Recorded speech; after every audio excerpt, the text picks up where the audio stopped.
There's actually two passages that was deleted from the Declaration of Independence that I wanted to talk about. The first one was a critical reference to the English people, and they want to get them out because some of them still had business that, with the people of England. They didn't want them to be offended by it. So the critical reference to the English people was cut out. This is only towards the king and the government of Great Britain, not to the English people. The other passage that the Committee of Five of the Second Continental Congress in July 1776, the other passage that they cut out talked about the slave trade and of slavery itself. It did, denunciate it. It was a denunciation, but it was convoluted, okay? So, the anti-slavery paragraph was deleted from the text of the Declaration of Independence because South Carolina and Georgia really love slaves. So they're like, hey, fuck slavery and what, King George is doing about the damn slaves. And South Carolina and Georgia was like, no, we like slavery. We're going to continue to import slaves in, and we're going to continue slavery, our peculiar institution. So Jefferson blamed the removal of the passage on delegates from South Carolina and Georgia, but there was also some Republican merchants. There were some northern merchants too. So, but mostly South Carolina and Georgia. And northern delegates who represented merchants who were at the time actively involved in the transatlantic slave trade. So South Carolina, Georgia, you assholes, you're the one that made sure fucking slavery wasn't, condemned in the Declaration of Independence, and then the northern delegates too. So everybody that's a part of this fucking slave bullshit. Okay, here's the actual passage itself. It starts out good, but pay attention, it's very convoluted. Okay, so here's Thomas Jefferson's original passage on slavery. He, King George III, has waged cruel war against human nature itself, violating its most sacred rights of life and liberty in the persons of a distant people who never offended him, captivating and carrying them into slavery in another hemisphere or to incur miserable death in their transportation thither. This piratical, like pirate, looks like pirate, but piratical warfare.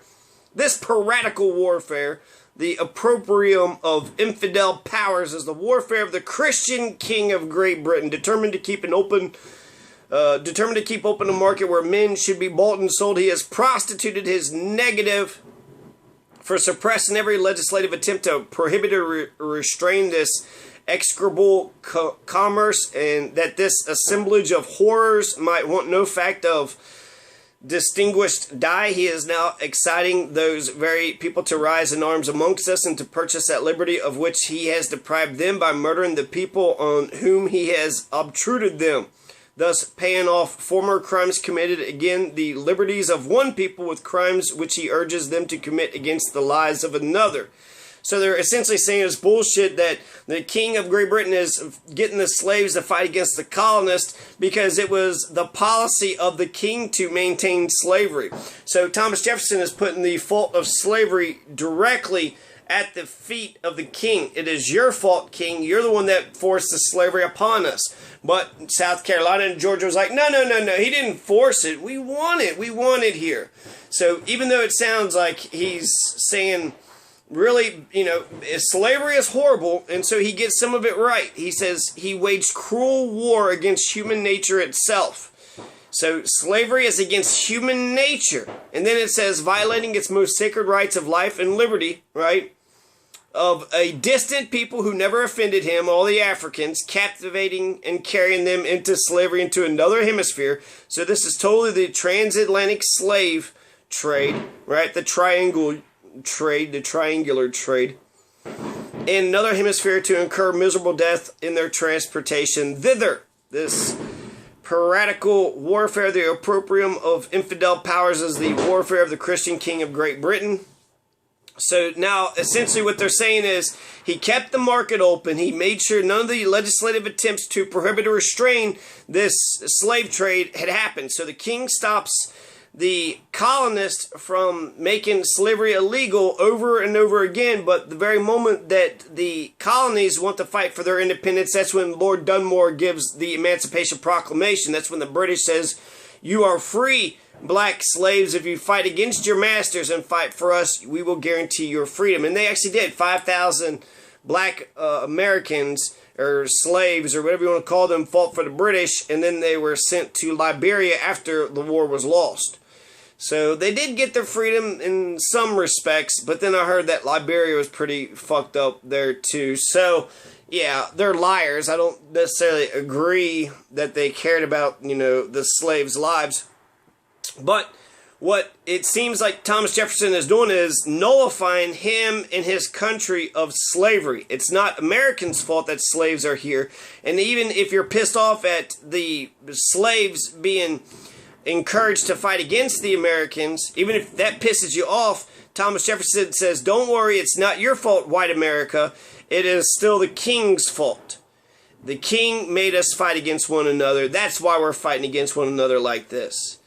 And so it's convoluted, right? He's saying it's a cruel war against human nature itself, violating sacred rights of life and liberty, and then, stops any laws from being passed against them. So, this is, in terms of rhetoric, to be taxed unfairly with slavery. They're talking about the British tyranny, the autocratic tyranny, the despotism, the opposite of despotism, right? To rule, do you want to be the slave owner or the slave? Do you want to be the slave or the slaver? Or neither? You just want to destroy a hierarchy like me? And yes, you're a good person. So, this is progressive and racist at the time. It admits that slavery is a horrible fucking institution, but then it also describes the slaves as obtruding upon them and threatening the lives of the colonists. So it's saying that it's not our fault, but... And then the fact that Georgia and South Carolina said, fuck that whole passage. So it's a convoluted passage which sought to excuse slavery, put the blame of slavery at the foot of King George III, but the Continental Congress wasn't hearing it. And so they cut it out. So let's just make sure I got it all. They want to oppose British autocratic rule because they didn't want to be slaves. They didn't want to be taxed because that would make them slaves. Having British troops police them in their cities as slavery. To be threatened without a trial by jury. Not having a judicial branch. This is all slavery. And these are all the problems that was listed in the Declaration of Independence against King George III. To fail to defend one's God-given natural rights of freedom was succumbing to slavery. But slavery is okay, right? Admits that the slavery was wrong, but they cut it out because it was so strong. That's why John Adams, many years later, was like, why did that passage not get printed? How come we never published that? And he was like, well, probably because it was against, it had a strong hatred for Negro slavery. He said very vehement picanery, it was the guy's name, actually. I don't know. But he was just saying that's the reason why it was never printed or never talked about. But it seemed like they were on the right track, right? They're on the right track, but no, let's protect slavery, so let's not put this passage in there. And then later on at the end, these united colonies are and of right ought to be free and independent states, that they are absolved from all allegiance to the British crown, and that all political connection between them and the state of Great Britain is and ought to be totally dissolved. So because the government of Great Britain doesn't give them, any rights and liberties, therefore you got to dissolve the political bands between the two. But if you're a slave, then you don't need to dissolve those political bands that united the slaver with the slave, themselves. And these united colonies, so they didn't want to dissolve those political bands. And then just a very obvious one. These truths are self-evident that all men are created equal, that government is supposed to protect life, liberty, and the pursuit of happiness, that government is only instituted upon the consent of the governed. So if the governed voted for it, then therefore you can have that government, but slaves didn't vote for their massa to govern over them. Slaves did not vote for it, the political demands. Basically, they were saying that they were slaves to Great Britain while maintaining slavery in the colonies, which is clear hypocrisy. So, on this Declaration of Independence, I want to mention that passage that was deleted. There's also the merciless Indian savages, right? But the anti-slavery passage that said it's a cruel war against human nature itself. Talked about the triangular slave trade, going into one hemisphere, going to another, captivating them. So, fuck slavery, fuck hierarchy, fuck oppression, and viva la revolution.